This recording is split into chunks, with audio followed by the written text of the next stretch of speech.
तिवारी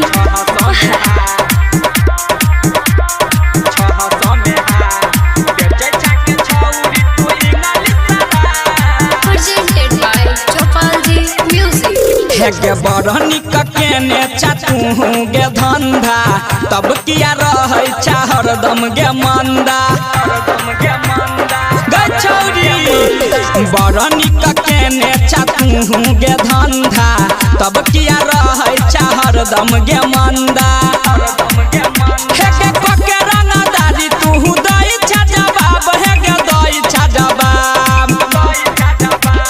1200 में फूल है गे 600 में हाफ बेचे छाके छौरी तू इंग्लिश शराब 1200 में फूल है गे 600 में हाफ बेचे छाके छौरी तू इंग्लिश शराब डीजे अमित तिवारी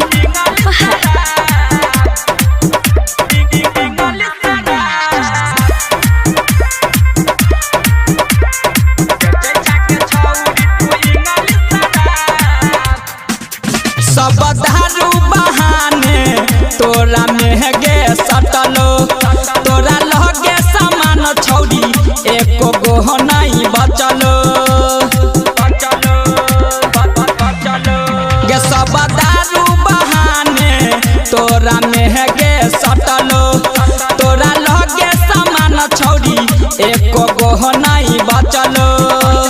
पुलिस दरोगा के दई छा दबाब है गे जई छा दबाब 1200 में फूल है गे 600 में हाफ बेचे छाके छौरी तू इंग्लिश शराब 1200 में फूल है गे 600 में हाफ बेचे छाके छौरी तू इंग्लिश शराब डीजे अमित तिवारी अपहर 1200 में फूल है गे 600 में हाफ 600 में हाफ बेचे छाके छौरी तू इंग्लिश शराब सिंगिंग बाय अजय अकेला पैसा कमा के छौरी भैरल हेला दू तल्ला चोरी छुपे सामान अपन बेचे छा तू खुल्ला पैसा कमा के छौरी भैरल हेला दू तल्ला चोरी छुपे सामान अपन बेचे छा गई तू खुल्ला